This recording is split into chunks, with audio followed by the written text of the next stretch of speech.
You know I've been in Tokyo. If you see me, then you made it. Then you know you have to go. West Korea. West Korea. I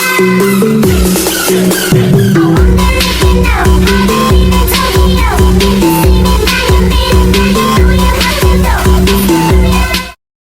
Halo semua, kembali lagi bersama kami dari kelompok 1. Di sini kami ingin melanjutkan tugas wawancara dari video sebelah tentang permasalahan MSDM. Pertanyaan pertama. Oke, di sini mau bertanya Bang, bagaimana menurut Pian memastikan bahwa perencanaan karyawan selaras dengan tujuan bisnis jangka panjang Kopi Along? Baik, untuk perencanaannya untuk karyawan baru ya. Ya.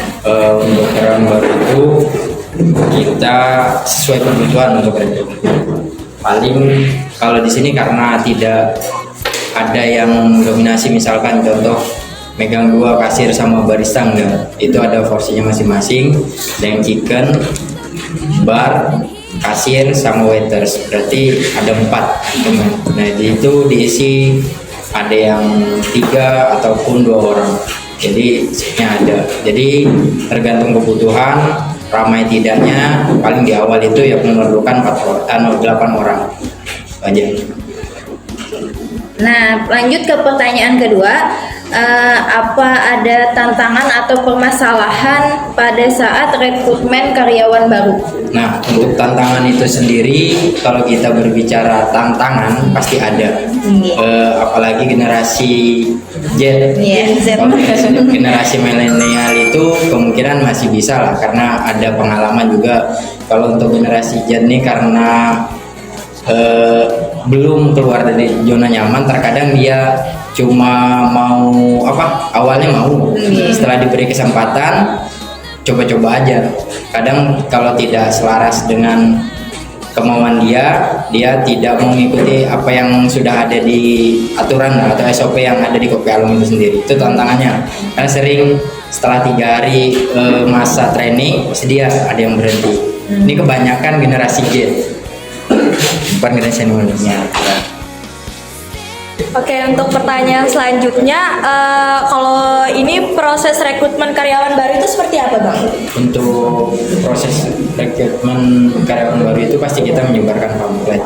Kalau untuk yang pertama kali, ini yang harus kalian tahu sebagai generasi selanjutnya, bahwa 70% itu lowongan pekerjaan itu di-share oleh orang-orang terdekat yang bekerja di dalam perusahaan maupun di luar. Nah, terkadang kalau saya cuma mau rekrutmen 2 orang atau menutupi yang baru keluar, itu kemungkinan pamfletnya saya share di dalam grup aja. Itu terjadi sekarang, memang di seluruh Indonesia itu 70% pasti menggunakan orang dalam.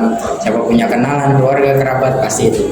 Bukan dalam tanda kutip itu orang dalam, bukan. Tapi memang kalau dibuka secara umum, kita memerlukan 2 orang, kasihan orang yang banyak mengajukan berkas, itu aja.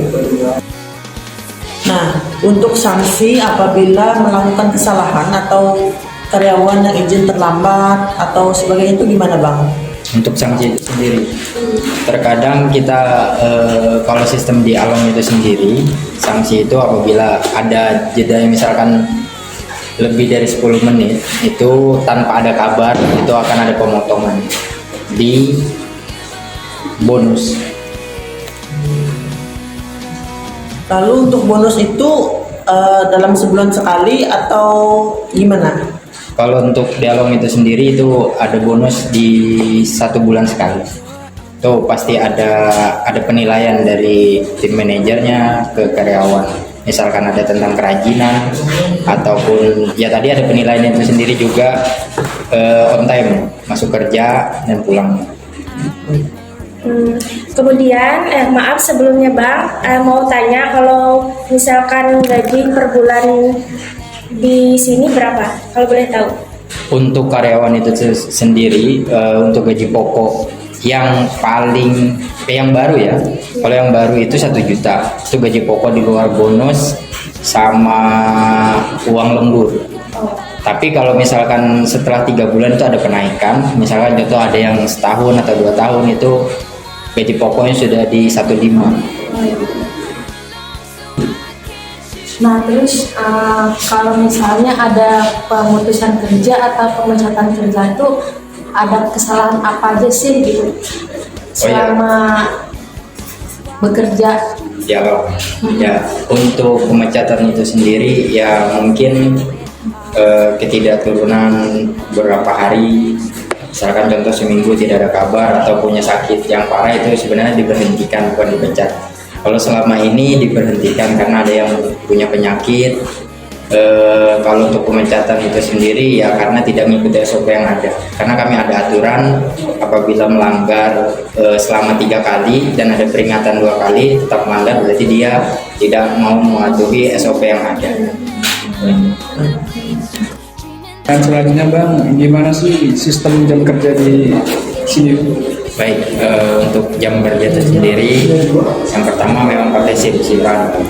Karena di Sampit ini Kopi Alom ada 2, itu beda jam kerja di Esparman sama yang di Tidar. Kalau di Tidar itu tetap 8 jam kerja, dari jam 8 sampai jam 4 sore, jam 4 sore sampai setengah 12. Kalau di sini itu ada 3 shift. Tetap kita ngikuti aturan, ada yang 8 jam ke bawah. Di sini ada yang 7 jam, ada yang 8 jam. Yang 8 jam itu pasti barista, karena ada 2 orang. Dari kalau barista itu tetap sama dari jam 8 sampai jam 4 sore. Sampai yang satunya sampai setengah 12. Tapi ada kalau untuk di waiters ataupun kasir itu 7 jam. Karena ada yang dari jam 6 sampai jam setengah 12. Terbagi 3 shift. Selanjutnya Pak, misalnya cuti itu minimalnya berapa hari dan dalam setahun jatah cutinya berapa? Baik, untuk cuti itu sendiri untuk karyawan itu sebenarnya kalau kan ini ada libur nih, pasti dalam 1 minggu 1 kali. Ya. Untuk cuti itu sendiri ada 3 hari 1 bulan. Jadi nanti misalkan cuti, sebelum cuti kan diajukan minimal ya 1 minggu. Karena apa? Karena kita harus berembuk sama yang menggantikan. Misalkan contoh di dapur pasti kekurangan 1 orang, kewalahan. Jadi kita harus ada solusinya sebelum kita mengizinkan mengambil cuti. Nah, terkait dengan perekrutan karyawan baru nih Bapak, kan biasanya ada kriteria dari perusahaan atau Kopi Alom ini sendiri, apa sih kriteria yang diperlukan? Baik, untuk kriterianya yang pertama orangnya beradab, karena kami menjunjung tinggi orang yang beradab. Yang kedua jujuran, yang ketiga baru yang bulat. Yang 4, kenapa sebenarnya orang menanyakan di sini kenapa ada yang dari SMP, SMA, karena bagi saya pribadi atau yang memang owner yang pertama itu menyatakan bahwa kita di Indonesia itu kekurangan orang yang jujur ataupun beradab, karena cara melayani, interaksi sama orang itu yang dinilai itu adab. Nah, untuk kriteria di Kopi Alom itu yang paling diutamakan.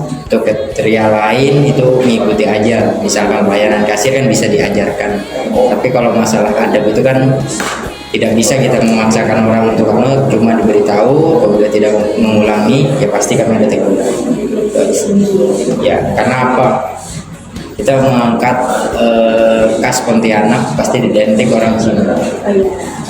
Kebersihan termasuk dengan adab. Kalau orang Cina itu enak bicara, apalagi dengan sambut pelanggan. Misalkan contoh kita sendirian mau nongkrong, kalau nggak enak pembawaan yang karyawannya gimana?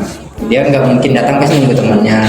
Kalau dengan ada yang karyawan yang bisa ngajak bicara itu kan enak gitu. Itu aja untuk kriteria. Terus nih Bang, kan tadi kalau nggak salah ada dari karyawan dari SMP atau SMA ya. Nah itu ada perbedaan nggak sih Bang dari apa ya, entah skill mereka atau di bagusan mana antara dua ini? Mungkin kalau ini kan ada satu orang aja sebenarnya yang lulus SMP karena dia tidak mempunyai biaya untuk melanjutkan ke SMA, ya kami tidak memudahkan karena kalau apa tadi membedakan beda skillnya itu tidak. Itu tergantung pribadi masing-masing karena yang cepat tanggap itu belum tentu orang yang sarjana. Sarjana itu ada titel. Kalau dalam lupa saya baca buku itu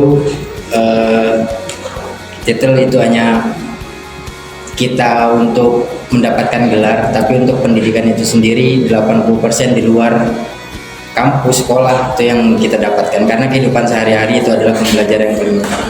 Pengalaman. Ya, pengalaman.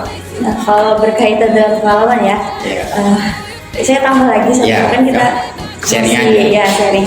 Nah di sini kan pengalaman nih Bang, apakah di sini mengutamakan pengalaman atau enggak? Pertama pengalaman ya pasti, tapi kita lihat asalnya dari mana. Terkadang saya mempunyai teman banyak nih, misalkan dia bekerja pernah di kafe ini, saya tanyakan pasti kenapa, gak mungkin kan orang itu jujur. Iya.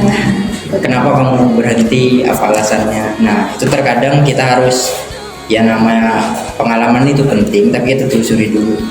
Kita tidak tahu orang yang masuk keluar kan gimana, otaknya kan masing-masing.